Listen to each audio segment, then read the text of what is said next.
Fala galera, beleza? Vamos para a nossa semaninha 4. Hoje mais uma daquelas aulinhas bem rapidinhas, porque a apostila de vocês está com condensado de informações na mesma aula. Então hoje a gente vai falar de força elétrica e campo elétrico, tá? Eu vou inverter as ordens dos únicos dois exercícios que a gente tem na apostila ali, se eu não me engano, no livro de atividades, para fazer um pouco mais sentido, tá bom? Eu vou começar então com este exercício, com o exercício 5. Espero que fique fácil vocês entenderem aqui, mas qualquer coisa segue na apostila, tá? Porque o gráfico não está muito fácil de enxergar. Bom, Instituto Federal do Mato Grosso.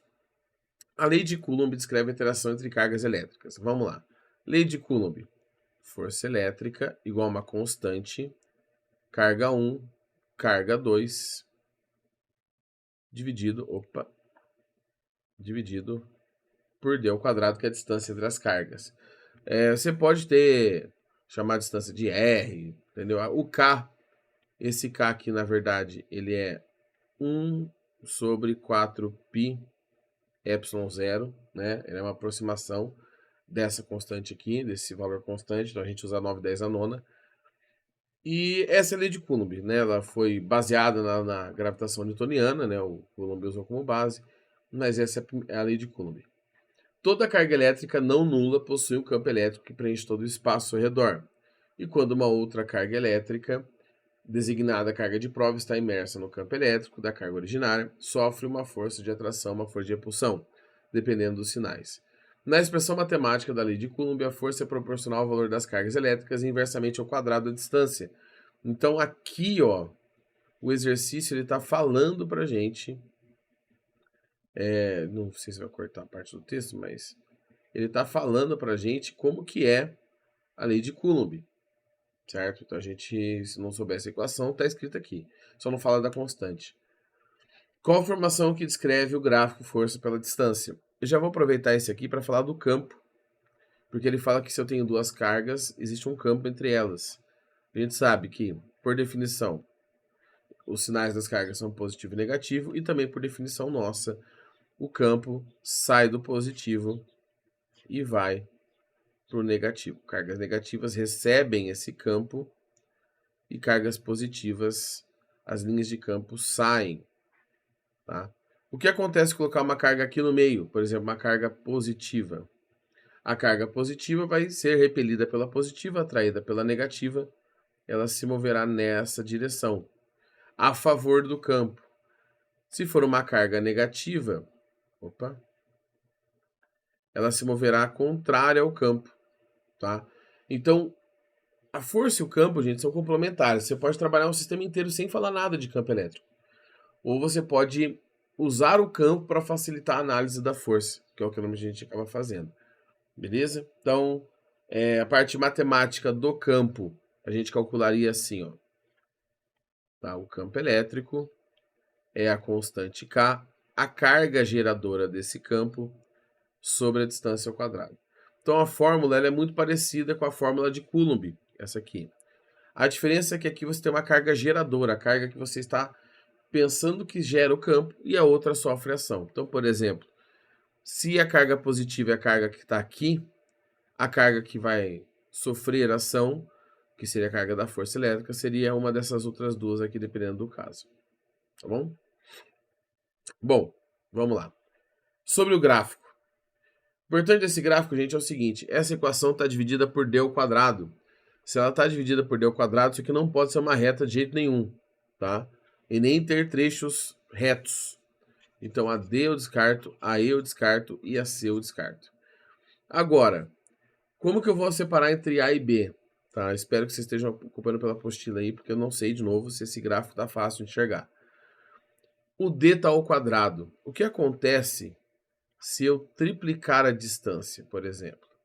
Se eu triplico a distância, a força não cai 3 vezes, ela cai 9, porque é 3 ao quadrado, é a distância tripla ao quadrado. Então a força cai 9 vezes. Se eu duplico a distância, a força cai 4 vezes, porque a distância é ao quadrado. Se eu aumento a distância 5 vezes, a força cai 25 vezes. Então, Eu não tenho certeza, gente, porque tá ruim de chegar aqui. Mas eu acho que o gráfico que representa isso é o gráfico B de bola, em que você tem a distância D, aqui, ó, e a força F. Depois você tem a distância 2D e a força F sobre 4. E depois 3D e F sobre 9. Tá bom?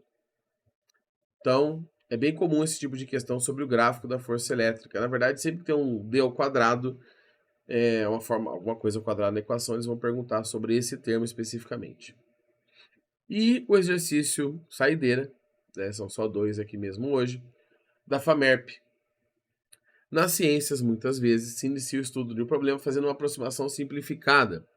Um desses casos é o estudo do comportamento da membrana celular, devido à distribuição do excesso de íons positivos e negativos em torno dela. A figura mostra a visão geral de uma célula e a analogia entre o modelo biológico e o modelo físico, o qual corresponde a duas placas planas e paralelas eletrizadas com cargas opostas. Então a gente tem isso aí. Com base no modelo físico, considera que o campo elétrico no interior da membrana celular, tá? A gente tem assim, se um lado é positivo e outro é negativo, o campo ele vai sair do positivo e ir para o negativo, tá? Então, fora da célula, o campo é fora da célula com intensidade crescente para dentro, de dentro para fora? Não, tá? Peraí, é o campo no interior da membrana celular. Tá, aqui dentro da membrana. É dentro da célula o campo? Não, a gente tá pensando dentro da membrana, né? Fora da célula, daqui. Fora da célula com intensidade constante? Não. Dentro da célula. Peraí, gente, eu tô confuso aqui nessa pergunta. No interior da membrana celular. No interior da membrana celular é o que tem aqui. Ele é constante e dá. Bom, da direita para esquerda, da esquerda para direita, tanto faz aqui. Ele tem valor constante, porque é um campo uniforme, tá? E ele fica dentro dessa membrana. Dentro da membrana. Deixa eu ler agora com mais calma, peraí. Considera-se que o campo elétrico no interior da membrana celular tem sentido. Ah, tá. Agora entendi o que eu tá falando. Tem sentido para fora da célula? Não, né? Aqui é o lado de dentro da célula, aqui é o lado de fora. Então ele tem sentido para dentro da célula? Não. Para dentro da célula? Pode ser. Com intensidade crescente? Não, porque ele é uniforme. Para dentro da célula com intensidade crescente? Também não. Fora da célula, o campo aponta para fora? Não.